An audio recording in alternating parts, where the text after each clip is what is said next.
everybody, to the Sunday edition of the Daily Cheat Sheet. We normally don't record on Sunday, but we felt a need and a necessity to do that with the events transpiring around the world. Last night, Donald Trump did the amazing. He did the spectacular. He made a promise and he kept his promise. And he posted, I don't know, I want to say about 30 minutes ago on Truth Social, it's not politically correct to use the term regime change. But if the current Iranian regime is unable to make Iran great again, why wouldn't there be a regime change? MIGA, exclamation point. And I absolutely love this. Golan, he's in a sense beta testing. He's seeing how far he could push this among the base. There's no doubt about it. He's probably trolling at the same time the people on the left that want to bring him up on charges for being a warmonger, forgetting that Obama launched 489,000 missiles in his last year in office and drone strikes and all that jazz. And he takes out Iran's nuclear facilities. The reaction, Golan, is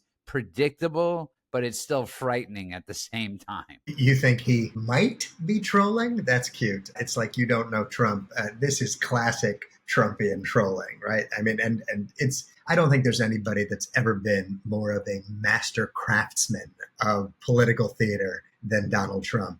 He's mocking the left. He's mocking their sanctimony. At the same time, he's flipping the narrative. I mean, yeah, these guys immediately, the same night, I was texting with you guys right after we finished recording yesterday's episode, and right on schedule, AOC calling for impeachment. And like you said, yeah, not only did Obama drop 46,000 missiles without any authorization from anybody, but it was on 7 different countries. So like, what are we even talking about here? It's such a transparent thing. But I love the fact that he's co-opting his iconic MAGA slogan that they already hate, right? They already use it as shorthand for authoritarian, whateverness. And then he's adding Iran as if that has something to do with what they're talking about. It's really just to make them go crazy. If anyone has Trump derangement syndrome, this is where it kicks into overdrive. So no, I don't think he might be trolling. I think he's having a blast right now. And ultimately, the reality is he wants Iran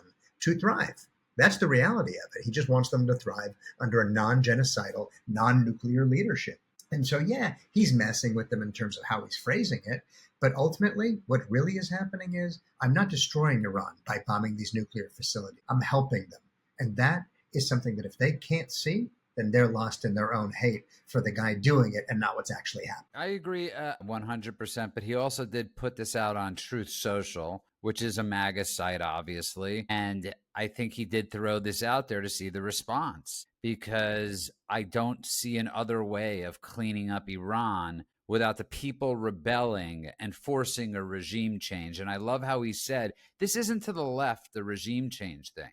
They're not the ones that have a problem. It's a lot of people, men, on the right that have a problem, that have bastardized this name, regime change, and forever wars. And they've taken these terms and pretty much made us impotent with these terms they've used. It's interchangeable with, much like we see those people out there that are saying that they're anti-Zionist, but really they're just Jew haters. It's the same thing here. It's, we don't want regime change. Really, you just don't want anybody getting involved with the countries that are paying you or are paying the people that you follow, like Tucker and Candace and all of them. So they're saying this regime change. Trump never said anything about regime change.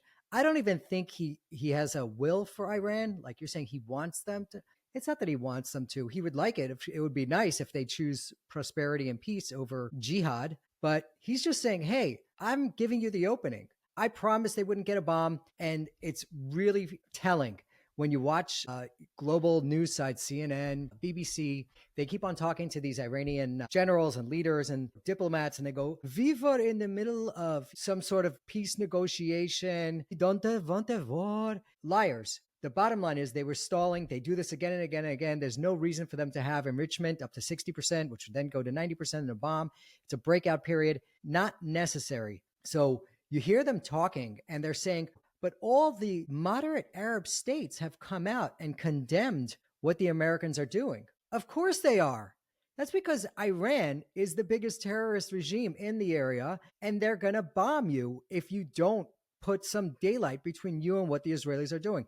There's nobody with a legit assessment. There's nobody with any brains and knowledge about what's going on in the area, in the region, that would say that the Iranian, that the Saudis, that the UAE, Bahrain, all of these countries are not delighted with what Israel and America just did. All of them are. Even the Iranian people are dancing in the streets, singing, death to Khomeini. They're delighted. But the only people who don't get it are the CNN anchors and the BBC pundits out there going, this is terrible. Or Antonio Guterres, the head of the United Nations. He's like, this is unprecedented level of escalation. What are you talking about, you useless bag of meat?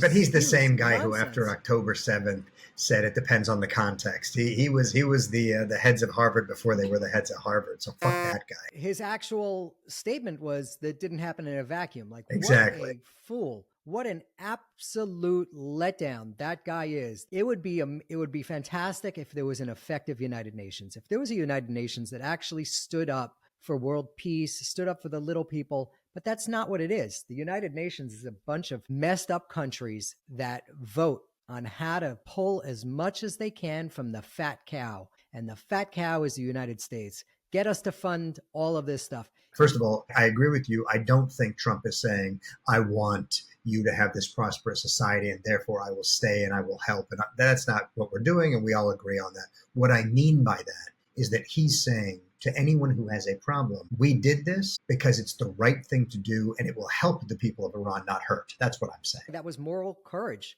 The guy, in the face of that much opposition, even from his own party, even from his own MAGA base, he knew what needed to be done. He got it done. It's so funny that people doubt him because time and time again, the guy does the right thing. The people on the other side who are using the phrase, as Judah pointed out, regime change as a boogeyman, they're not being honest players anyway. They're doing that on purpose. They're using a phrase they know is a weaponized phrase. It evokes Iraq and Afghanistan and even Vietnam wars that dragged on and cost lives and undermined public trust, all of that. They're doing that deliberately to trigger emotional trauma. There's no actual analysis behind that. I like that. I like that a lot. By the way, I just want to say I like that a lot, Golan. But the place I'm hearing it the most, and this is why I brought it up, why I think I said beta testing, is because you hear this word a lot from the hardliner right, or whatever you want to call it, the bent right, whatever, woke right, whatever. That's who I hear this regime change thing from the most, from the General Flynn's, from the Bannons, from the Tuckers, from all these people. That's why I said I really do think he's beta testing the word on truth. Well, I think the reason why the woke right is using it is revealing a deeper identity crisis inside the party. The idea that they're doing it is this fear of being labeled neocons, the virtue signaling to an anti-establishment base. I think there's 1,000 reasons, but most of them are also dishonest or misunderstanding what's happening. So the idea that horseshoe that we're always talking about, horseshoe theory, where the woke right touches the woke left, usually right in the intersection of Jew hatred, and then everything kind of spreads from there. These are the same people. You know what it is? The same people who are shouting about, I don't want to die for Israel, or I wouldn't die for someone else's country. These are the same people who, frankly, wouldn't die for America either. You know, they love the idea of being able to shout about stuff, be able to label people, and be able to just reflexively be oppositional. But they just sound independent, but it's all cosmetic ultimately. You could tell the difference between the people that are, shilling for Qatar and Iran versus people that are genuinely concerned about an escalation and boots on the ground and that type of stuff.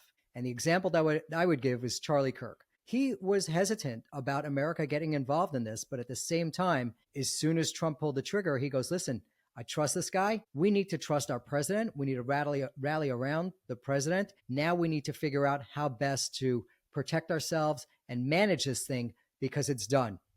The president did the right thing, and that is the proper take. You could express concern without going way off the rails and start defending Iran or start pretending that they weren't building a bomb or start pretending that they weren't killing Americans for the last 47 years. There are ways to do it. I think Charlie did it right, where he was on the right, but he was concerned and he expressed his concern, but he did it in a respectful manner. He did it in a genuine manner. And when push came to shove, he backed the president. Charlie Kirk is also smart enough to recognize that there is a difference between nuclear deterrence and regime overthrow. And he, on his own show, said very clearly, yes, he said no regime change, no regime change. He kept pushing that line, but he separated that from backing targeted strikes to halt nuclear threats. He was cool with Natanz and Fordo being bombed. He was just saying, let's not use this as a pretense to now topple the Ayatollah and occupy Iran and make the same mistakes we had in Iraq, which I think we all agree with. So it's a different thing when someone like Charlie Kirk says it, because he's doing it thoughtfully. And that I can appreciate. Well, I think he's an extremely thoughtful person. Now, I think the biggest and most complex issue we have with this situation is they're using semantics. We're seeing a lot of semantics being played with.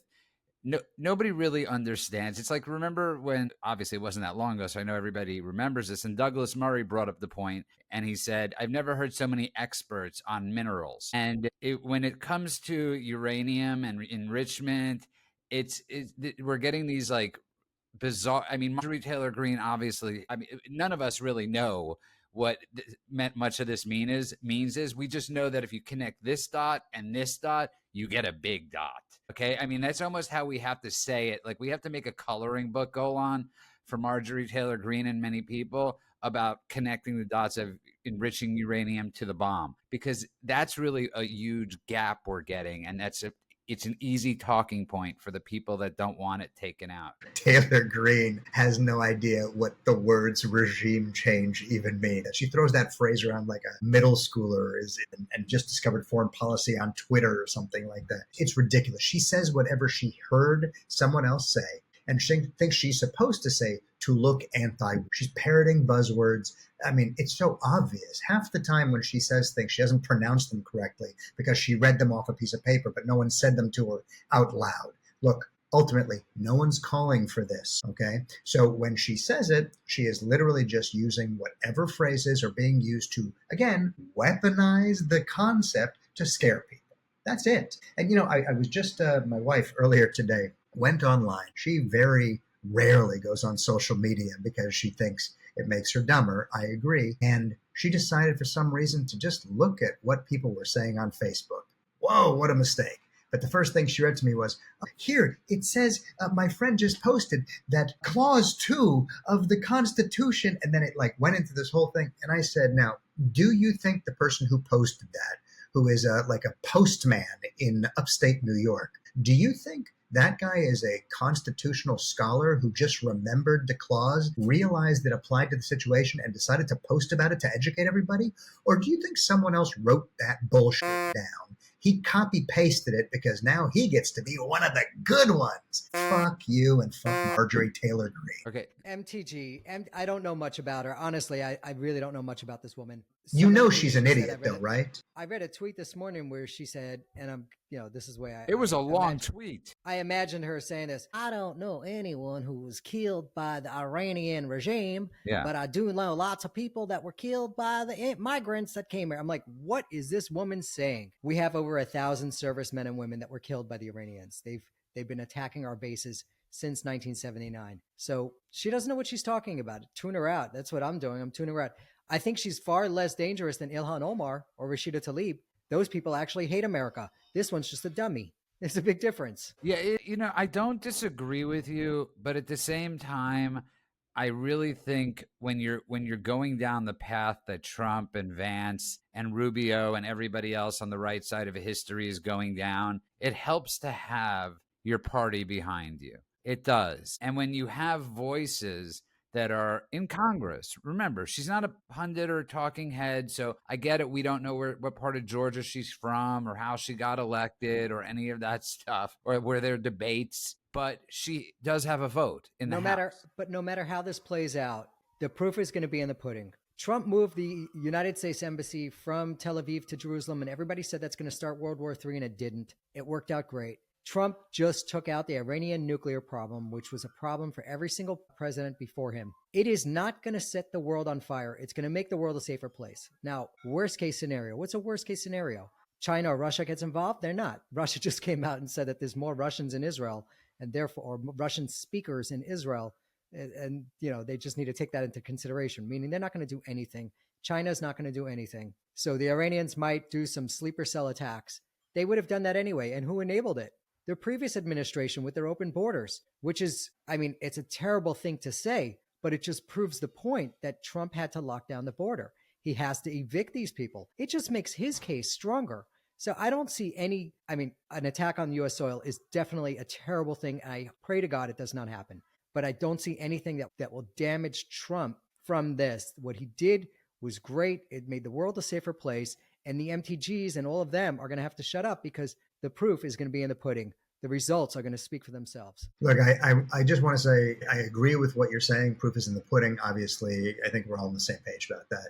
The one thing I do want to say is I don't necessarily think that MTG is more dangerous than the likes of Ilhan Omar or Rashid Tlaib or some of the more obvious, Jew hating, America hating, pro-woke, pro-appeasement types. But I do want to caution the concept of simply dismissing her as a nobody, because she wraps herself in the America First flag, right? She uses the MAGA slogans. And then while she is doing that, she parrots those leftist foreign policy phrases and those buzzwords. She's like a Trojan horse. And if left unchecked, then she's going to, little by little, not just her, other people like her, because don't forget, she talk about horseshoe theory. We're watching her connect with all sorts of people who would never be seen with her before. And now suddenly her and Cenk Uyghur are like having babies together. So the idea of her legitimizing that leftist rhetoric inside conservative circles, it's a dangerous thing to have happen, because when someone like Ilhan Omar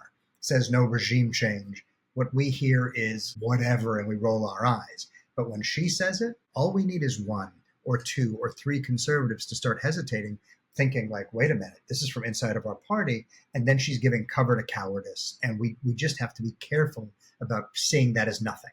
Well, I don't think you have to look that far back to disprove what you're saying. It's not, we're talking about 4 or 5 years ago or 6 years ago when AOC got in and it was nothing, right? She had a big following. It became hip and cool, and Democrats sort of like let it go. And then a few more people joined the jihad squad, and when they let it go, and then all of a sudden BLM happened and George Floyd happened, and the party exploded, and they could no longer control those voices. The voices of 5 became the voices of 70, became the voices of 115 within the party. These are just, we don't have to look that long ago to when they went off the rails as one could go, man. Yeah, that's why you cannot give these people oxygen. To this day, I can't understand why Ilhan Omar is still in the country. If she committed immigration fraud, which some people claim they have the receipts for, what is going on? I've heard this one person say that, oh, she's a great lightning rod for the right. I think that's a terrible case. As you just pointed out, if you let these maniacs, these lunatics, get the stage. Today we laugh at them. We say, look at Bernie up there talking about whatever, socialized everything, that communist lover. Next thing you know, he almost became the candidate for the Democratic Party. So you can't let crazy, as much as you think as it helps your side expose how insane they are, you can't let that slide. You got to shut them down. So, I fail to understand why people make these claims that there are these things out there and then they don't take action on it. I'm sure if the FBI looked into Rashida Tlaib, they'd find the connections to terrorism, people funding her and all of that stuff. There's a ton of fraud going on. Find it. Get a hold of our country. Save this country. Listen, I think that's extremely well said. And I want to move on, Golan. Listen, I think what said about that subject was said. And I hope people really understand that. Trump understands it. He's going after Thomas Massie right now. And Trump he's extremely shrewd. He knows the landscape, and he knows what people are doing, and he knows what people are thinking. And I'm extremely glad he said something about Massie today about primarying him. And it was very happy that he saw the landscape. But I want to move on to, obviously last night, 30 ballistic missiles were sent from Iran into Israel. So, and that's what I was talking about. And thank God nobody was killed. But that's what happened last night. They would have sent 30 missiles anyways. But people, again, don't really understand ballistic missiles or hypersonic ballistic missiles. They're almost impossible to shoot down. Okay. It's like somebody said, if you read about it, it's like taking a bullet and trying to hit it. It's extremely hard. And so Israel's defense systems are doing an amazing job, but they're not perfect. And I think that's the misnomer that a lot of people have right now is, oh, how did that get through? It's a ballistic missile. And yesterday, Golan, the only thing you failed to bring up about the hypersonic ballistic missiles is the range. The range of them is frightening when you think about going 4,000, 5,000 miles away. So it's important for people to know how far these things can travel. Yeah. So look, there are, obviously, we know about like the Katyusha rockets, or some people do. I guess not everybody knows. Katyusha rockets, Qassam rockets, they're the short range rockets. And honestly, that's what the Iron Dome was built to intercept ultimately. Right? You're talking about short range rockets, are the things that were coming over from Gaza on a regular basis, where they would just launch thousands of those things and they would just be shooting them out of the sky. And very, very few would come through every once in a while. And by the way, for those of you who don't know, those of you who haven't been, it's a crazy thing. I will never forget the first time I took my wife to Israel, and the sirens went off, and we knew the Iron Dome was poised to intercept whatever was coming. We knew rockets were coming. It was just like a normal thing in life. And we pulled the car over to the side of the road, but there's no shelter. You'd see everyone who got out of their cars is now laying down on the floor, hands on the back of their head, face down on the dirt. And my wife was like, wait, I thought you had a system that shot the rockets down. What are we covering our heads for? And I said, well, something's got to happen to the shrapnel after the thing gets blown up. And she was like, wow, oh my God. I'm not going to curse right now because it's Sunday, but she said a curse word and was like, are you kidding me? This is just normal life. This is what happens. So that's, first of all, just so you understand kind of the context. And this is now taking it to a whole different level. When we start doing medium to long range guided weapons being launched from a nation state with payloads designed to penetrate defenses, right, and cause actual mass devastation, it's a different thing. And the Iron Dome, simply not made for it. If it's optimized for low arcing rockets, ballistic missiles, which come in at Mach speeds and often with unpredictable trajectories, they're just not going to get stopped by it. And so, and by the way, David Sling, each one, there's all sorts of different ones that are happening. An Iron Beam is coming soon, which is the space laser thing. Speaking of Marjorie Taylor Greene. They should call it the Marjorie Taylor Greene. That's what they should name it, the MTG. I am telling you, laser. I said it the other day when we had Lee Trink on, but I truly believe, just like Jules Verne wrote about submarines or wrote about rocket ships, and then people were like, we should invent rocket ships and submarines. I truly believe we're just listening to crazy people say stuff, and we're like, I think I can build that. So the Iron Beam is the laser one that's going to be coming soon, and would save a ton of money since we're not having to pay for, missiles that we're shooting up each time to try and hit the bullet with the bullet, as you said. Anyway, the point is, stopping anything like this is a miracle of engineering and a testament to the Israeli brilliance that comes with what they invent. But this kind of threat is just on another level. So when if 30 missiles had been fired into Paris, NATO would be invoking Article 5 before breakfast. If 30 missiles came into Kyiv, right, the EU would be weeping, and it would be on everybody's social media and everything else. I think most people don't even know what's happening, frankly, and those that do seem to be making excuses. So, I don't know what to say about that. Mend, I think a lot of this, again, has to do with messaging. Again, it's like Israel has a good defense system, so they're okay. It's okay to shoot 30 ballistic missiles at them because nobody really knows what a ballistic missile is. The same thing with uranium and enrichment of this stuff. And the White House, whoever it is, really has to do a better job of explaining to the country what we're talking about. It's not easy. The left owns guns, right? A school shooting happens. We get it. We get that guns. We get what they're trying to do and what they're saying. And we're all pro Second Amendment here for the record. But man, you understand what I'm saying. Yeah, there's a couple of things that are important to point out. One is the Foundation for the Defense of Democracy put out a report which showed all of the different Iranian missiles that they have and the ranges that they can go. So I'm going to list out some of the countries that they're able to hit. They could hit Russia, Mongolia, China, Myanmar, India, Sri Lanka. Then that goes through Africa, who cares? Saudi Arabia, Iraq, Syria, Turkey, Greece, Ukraine, Poland, Germany. And I say Africa, who cares? Because there's no real assets that they're going after in Africa. Not that we don't care that they would take out Africans.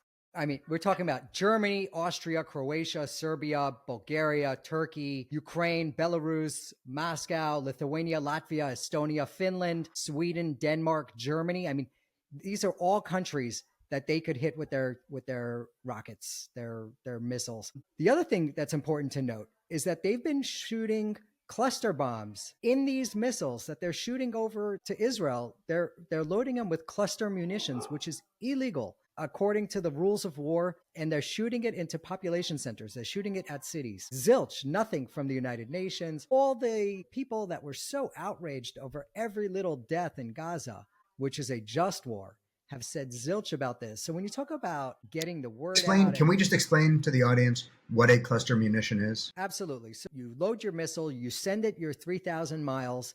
Then when it gets over target, while it's still in the air, it opens up and it lets out a whole bunch of little bomblets. And the bomblets come tumbling out through the air, indiscriminately landing in areas, and then they have mini explosions. So you don't, instead of getting one massive explosion, you get lots of little explosions, but it covers a much larger geographical area. And there can be hundreds of those, and it is specifically designed to cause as much damage to civilians when they're shooting it the way they're shooting it as possible. So talk about real war crimes. That's what this is. And what the Israelis are doing now is they're telling their citizens, if you see anything on the ground, don't touch it, because a lot of these things don't explode on impact. They're semi-duds, and then a kid goes over and says, oh, what is this? Picks it up, and boom, him and his friends are gone. So that's what the Iranians are doing. You talk about messaging, screw messaging. It's get the job done. And then we need to have a reckoning here in our educational system as to why are these kids all siding on the wrong side? I mean, 1 minute it was the Black Lives Matter protests, and then which seemed semi-reasonable to some of these people. They're like, oh, of course those lives matter. Then you got the Hamas protests where they're completely on the wrong side. Then it's the anti-ICE protests. Now they're marching through the streets with Iranian flags. Like, what has happened to these kids? So they need to do a top to bottom reckoning. And you see what they're doing in some of these schools. I've seen kindergartens where they're have the little babies chanting, free Palestine. Like, what are these people thinking? By the way, Golan, this is where I'll disagree with men, not in a bad way. Just with the messaging thing is you could tune into any show on Fox News right now and almost any podcast, and it might be a little boring at times when we discuss the intricacies of what makes a missile, of all these things, but people aren't understanding the dangers of this. So when you get talking heads on, they're really not talking about how far the rockets could go. I love the explanation of men's explanation of what a cluster bomb is within a ballistic missile. Nobody's explaining that. So I learned something from you. I just learned something from you right now, and I'm hoping, Golan, that's the goal of this show. Is we don't just get into we don't get into rumor, but we also want to learn stuff. But this is, by the way, this is also why so many people are forgiving or ignoring what's happening in Israel, because they know that Israel has these defenses. They don't understand what they are, frankly, because exactly what you're saying, people are not explaining it. And so they know there's an Iron Dome, some amorphous concept of an Iron Dome. And they know that means that there's going to be very few casualties or very few people injured or maybe no casualties. And so they just kind of go, well, I mean, sure, they launched more ballistic missiles than anyone in history, or, thousands of missiles are being rained down indiscriminately on civilian areas. But not really, right, guys? Wink, wink. And to Men's point about the cluster munitions, even with the Iron Dome or David Sling, and this is why it's so important for people to understand this, if the Iron Dome or David Sling intercepts a rocket that has bomblets inside of it, but the bomblets had actually dispersed, then stopping it does nothing. And they can't target bomblets. And so that means that the best thing you can do is shoot it as it reaches the atmosphere, but before it deploys. And you're talking about at ballistic speeds, seconds, maybe seconds, which is something that they have not prepared for. Again, this is now just a genocidal regime launching these things. And and the people are not getting pictures of what's happening because of what happened on the BBC, for instance, where the reporter is standing in front of rubble. Okay, but there is far worse rubble happening just off camera. She had picked rubble that didn't look that bad. And when she realized that they were pulling a baby out from under the rubble, she immediately cut the feed and started talking about 30 babies had been pulled out of rubble in Gaza. Like the narrative that she was trying to push was so obvious and clear that now there's an investigation going on. But that's not unusual. So no wonder people have no idea. So the idea or the concept of Mend and you and I going into this kind of detail is important because people simply are not getting this information. And the more information they have, the more they can realize the kind of vulnerabilities exist in the real world. Agreed. And Judah, I wasn't pushing back on what you were saying about messaging. The only thing that I was trying to state is that we should be doing what we're doing, which is you get the job done. The first and foremost, most important thing is to do what needs to be done. Second to that is messaging. You can't let messaging drive what needs to be done, which is what the previous administration did. It was all about messaging and optics, but they weren't doing anything that actually needed to be done. Here, the Israelis and the Americans are saying, listen, we're going to do what needs to be done. We know what needs to be done. And messaging, we're going to try to get the messaging out. I think they could be doing a better job. But my point was, do what needs to be done. Focus on the task at hand.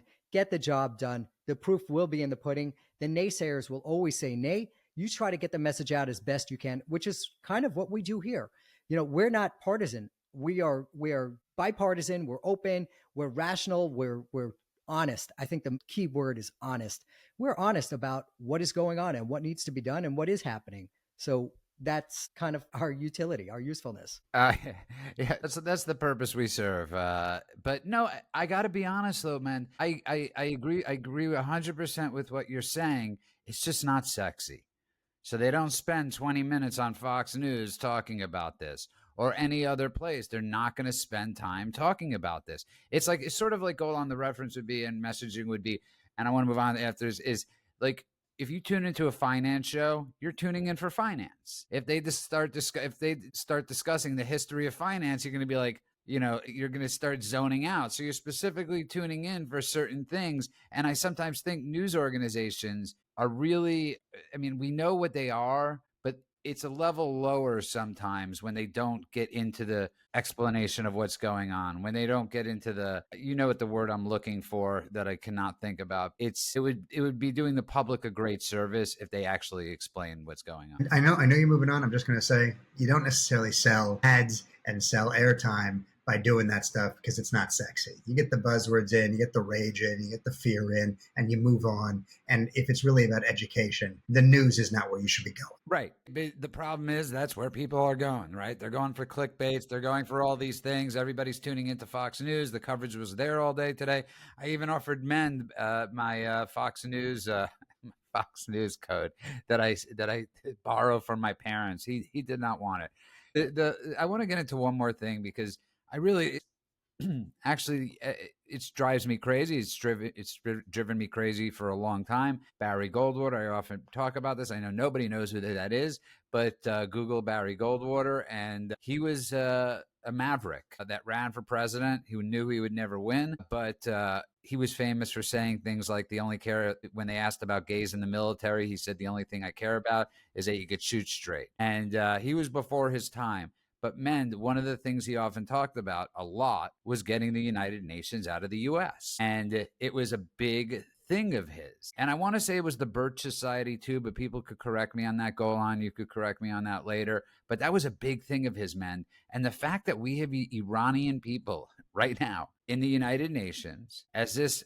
finance minister is flying to Russia tonight, is levels of absurdity. I don't even know how we're giving them the floor. We should shut down the UN and get these people out immediately, man. You know, the difference between a democracy and a constitutional republic. If we were a democracy, everybody who was poor would just vote to take everything away from everybody who's rich, and it would be complete chaos. We're a constitutional republic. The UN is kind of set up like a constitutional republic. There are some adults in the room which act like the Constitution, and they're supposed to set the course straight. The problem is they haven't been doing their job. We see time and time again, the jackals and hyenas in the United Nations vote overwhelmingly to just condemn Israel. It's kind of like the lunatics, the masses that are just saying, take from the rich, kill the poor, whatever the chant du jour is. But you don't have the adults standing up and smacking these people down. Not only are they not doing that, they're putting places like Iran on the Women's Rights Council or Human Rights Council. I mean, the level of absurdity of this organization. The head of the Human Rights Council. Right. Yeah. So there you go. I mean, the fact that there is this organization, and what gets me is that people often forget. They forget of all of the things these places do. An example, a fantastic example, is Amnesty International, when referring to October 8th, said that that was the day that Israel launched an onslaught, murderous onslaught on Gaza, without mentioning what happened on October 7th. Like, they condemned what happened on October 8th as if it was an unprovoked war on Gaza. And the United Nations has been doing the exact same thing over and over and over again. Yet, just for the audience's sake, let's point out that Israel had not even retaliated yet and wouldn't for weeks. So it's not only hypocrisy to not mention October 7th, it's also a blatant lie to pretend like Israel started doing anything on October 8th. And what happens is you have these people that trade off of those organizations' long reputations and saying, even Amnesty International calls it this, that, and the other. And they do that again and again and again. So the United Nations also has that type of clout where demented news organizations like the BBC will be like, oh, and the United Nations called it illegal occupation or anything, name it, they say it. And they use these organizations as if they hold clout. And then you have the masses, the people out there that don't know any better. Nobody's up on all of the bullshit that the United Nations spews out. Average person has no idea. They just think that that's like the global collective body, as if it's Star Wars. And this is like, the body where they vote on everything. And this is where truth comes from. Farthest thing from the truth. So kicking them out of the United States, I think they should just be disbanded. They should just be. I know, like I said, send it. Barry Goldwater. Let them do whatever they want. We don't need it. It's completely useless. They haven't prevented a war. They haven't prevented a famine. They haven't prevented a pandemic. They've started a pandemic. They haven't prevented anything. It is completely useless. The only thing it's really good at is taking American money and transferring it to their mass amount of staffers that are everywhere. Get rid of it. Well said. And Golan, that was Barry Goldwater's thing. It was like, put it in, Peking or Russia. And what I fail to understand and I fail to really comprehend is they are a terrorist state, Iran. They're simply put, they're a terrorist state. So when they're at the United Nations, we're allowing a proxy of a terrorist state to be in this country. Excuse me. And for the life of me, I cannot understand how we allow that at this point in time. And I understand people are going to say, well, diplomacy. You know what? There's a time for diplomacy. I'm all about having embassies. I'm all about this stuff. But these are not people you could be diplomatic with. They just simply are not, Golan. And I would kick this guy out, revoke his status immediately, and say, when you're ready to come back and actually negotiate and you want to do something, we'll talk. You say terrorist state as if this is an anomaly within the United Nations. Iran is the tip of the iceberg. You've got Syria. You've got North Korea is in there.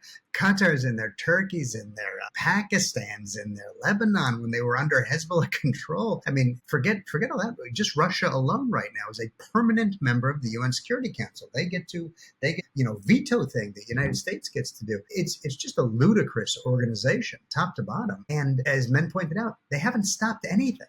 They haven't. They didn't stop certainly enrichment in Iran. They didn't stop Russia from invading Ukraine. They didn't stop China from building gulags and militarizing the entire South China Sea. They don't do anything. They pass 15 anti-Israel resolutions before lunch, on a regular basis. But and in fact, men, you said nobody knows what's going on within the UN. I welcome everybody to check out my other podcast, Jew Can't Handle the Truth. I'm not advertising. I'm just saying I happen to have whole episodes where I just break down who's in the Security Council, who is there for women's rights. It's everything. It feels like everything is a Monty Python sketch within the United Nations. And so, yeah, I am 100% with you, man. Get rid of it. The United States spends billions of dollars every year. We pay for more than 20% of the United Nations, so that all these, American hating and Jew hating and ally hating countries can collectively, and there is a collective union that if basically you put together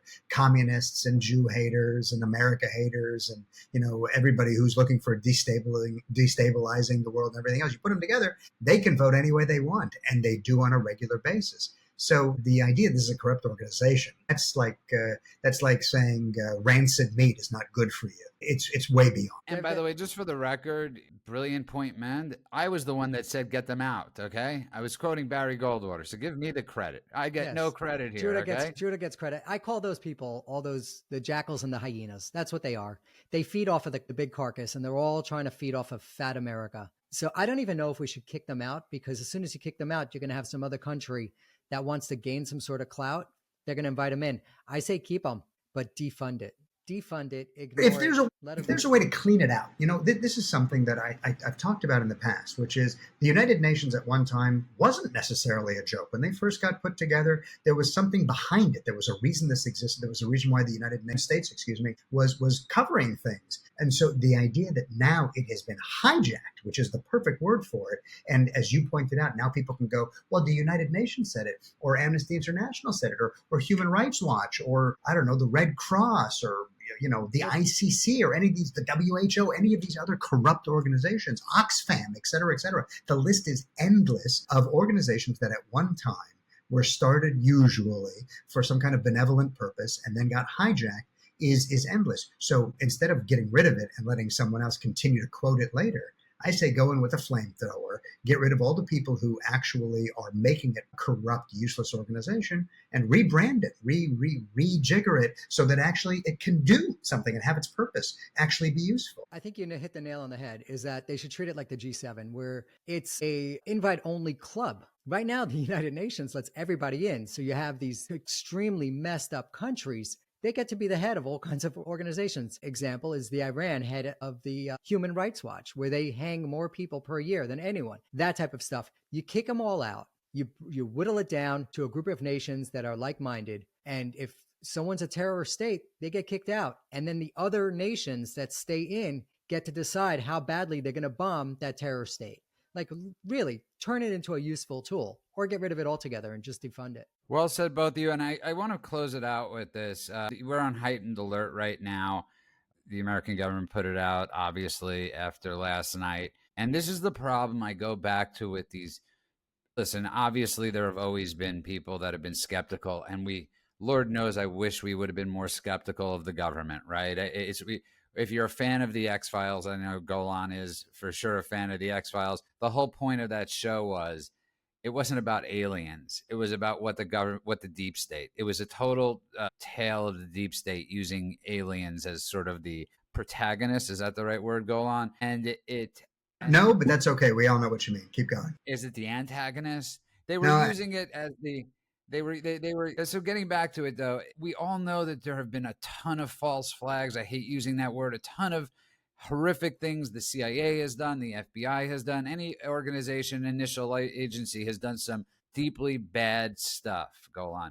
But the problem is, when you over and over again say everything is a false flag, then nothing is real. Okay? So when you have Alex Jones screaming from the top of his lungs about 9/11 truthers and the nuclear stuff, nobody, and then you say, so then the next thing is U.S. military intelligence detects signs Iran-backed militias preparing to attack U.S. bases, right? So all of a sudden you're going to have those same people going, false flag, or PSYOP, right? That's the term they use now instead of false flag, because false flag became synonymous with Alex Jones. So now it's a PSYOP. You know what? The thing about the deep state, this is another one of those weaponized phrases, because people hear it and they go, crazy person, like that's it, a conspiracy theorist, and they start to shut down. But I don't think, if you really look at it pragmatically, logically, you take a step back, it doesn't matter what side of the aisle you're on or what your ideology is. You have to understand the deep state exists. I mean, someone is pulling strings somewhere. It doesn't mean that it's all crazy town and, the stonecutters are doing everything. Yeah, the deep state does exist, and false flags have happened, and the government has lied to you. Shocker of shocks, and they've done it multiple times. The Gulf of Tonkin, yep, check. Iraq WMDs, as you pointed out yesterday and the day before, check.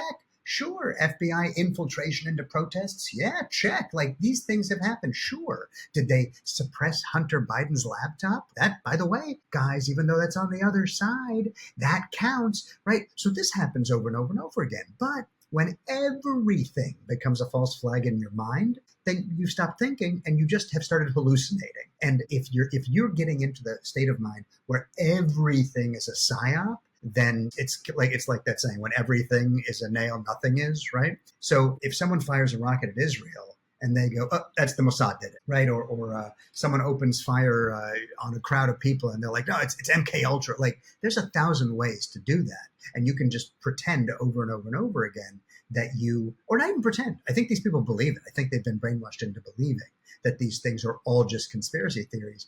But that means there's no critical thought anymore.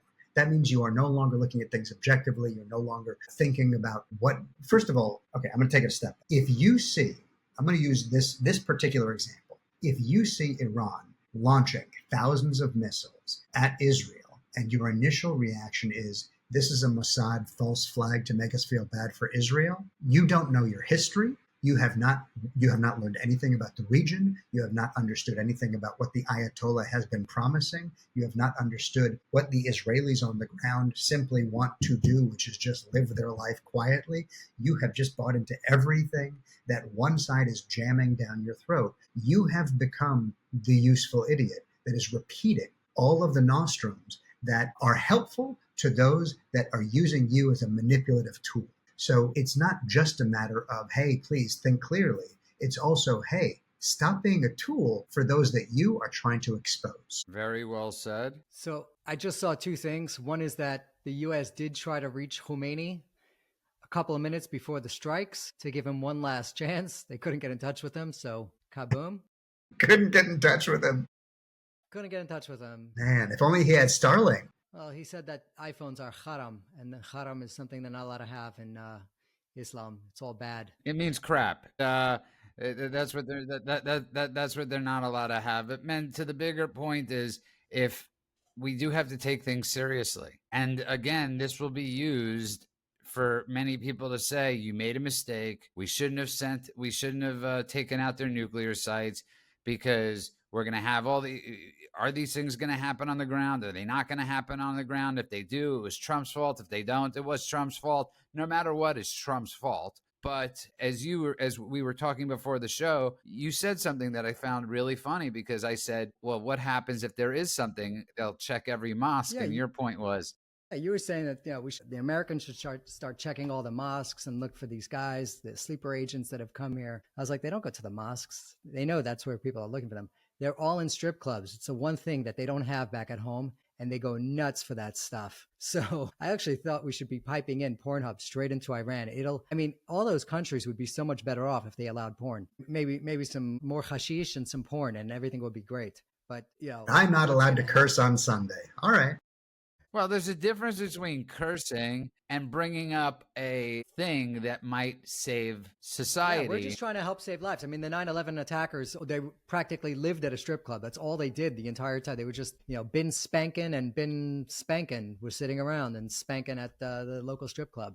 So they should be, I think Homeland Security is out there looking for these guys. Russia just announced that other nations, whatever that means, may actually give Iran a bomb. No, not Russia, not Russia. Medvedev, who is the former, and that guy is a pure nut bar. That's a fruitcake waiting to happen. Nobody takes that guy seriously. Him saying a bunch of countries are going to give our nuclear warheads to Iran. And look, I don't want to make a statement that is definitive, because who knows what's going to happen tomorrow. As we said, deep state's real, corruption's real, and crazy town does occasionally occur. But I think personally, you could put that in your pipe and smoke it. It ain't happening. Great. Let's hope that does play out that way, and they don't get a bomb, and the world is a safer place. And I think it's also important to point out that, as we've learned from Russia, they're not as strong as we all thought they were. And every general was so wrong with Russia's capabilities. And that's another thing nobody discusses. They have the same generals. Fox continually has the same generals on air giving the same advice. They were wrong 3 years ago. They were wrong 6 years ago. They were wrong 12 years ago. They were wrong 18 years ago. And I don't care how many times Jack Keane dyes his hair, okay? It's the same guy, okay? You're the same guy that told us that the invasion in Russia would be over in 13 days. I haven't forgotten that. And it's tiring. And the problem is, people listen to this. And this is where they're getting their opinions. This is how they're forming their opinions. everybody be cautious, be safe. And again, another problem that we had was with this Islamophobia. Remember San Bernardino, when that attack happened, people were scared to say that their neighbors might be doing something because they didn't want to be called an Islamophobe. And because of that, a terrorist attack was allowed to happen. So call the police. What's the worst that could happen is they were making food, okay? It's really interesting that we went from, was that the Pulse nightclub, where an Islamic terrorist went into a gay nightclub and shot up and killed over 50 people? That was a different one. This one. Was So we went from a couple of years ago, an Islamic terrorist goes into a gay nightclub and shoots up and kills 50 or so gay people, to having gay people marching through the streets chanting Free Palestine. Like, what is wrong with these people? 100%. Golan, you want to close us out? I just want to say, for all of you who are worried about being labeled racist because of Islamophobia, just remember, Islam is not a race. So by definition, Islamophobia is not racism. Call it out whenever you see it. And if you're wrong, apologize later. And don't worry about being labeled. And also remember, the word phobia means fear of the irrational. Okay, so that's why it was used with homophobia of gay people.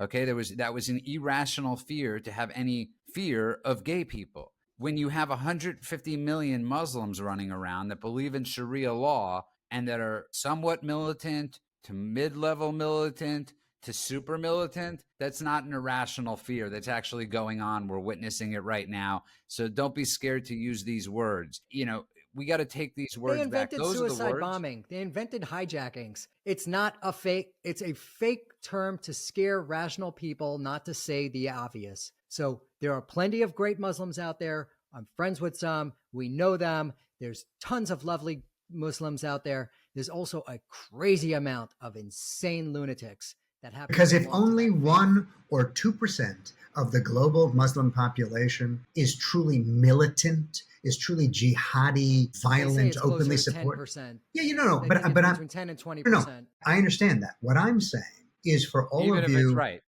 If it's only 1 to 2%, that would mean it's 15 to 30 million people. So men's right, which is what I was going to get to, is that's if it's only 1%, but it's about 10%. So now I'll let you do the math and figure out why it's not an irrational fear. Well said, both of you. And I want to thank everybody that's going to be listening to this show. We all have gotten our educations or our history through reading and through people that have influenced us. For me, Andrew Breitbart was a huge influence on me, as I think he was the modern day conservative movement, the original MAGA movement. He was an amazing patriot, but at the same time, he still questioned and he still loved the government. And I don't ever want to stop loving our government because they made mistakes. People screw up and they've done it intentionally an awful lot of times. But I still love this country. It's the greatest country in the world. Everybody's running to America. They're not running to Pakistan. And they're not running to any of these other countries. They're running here. And I just think it's important. We love this country. Warts and all, we love this country. And I'm tired of people knocking it, even from within our own party. We are the greatest country, mistakes and all. So on that note, I just want to wish everybody a safe rest of their weekend. On that note, God bless you all. We will see everybody tomorrow.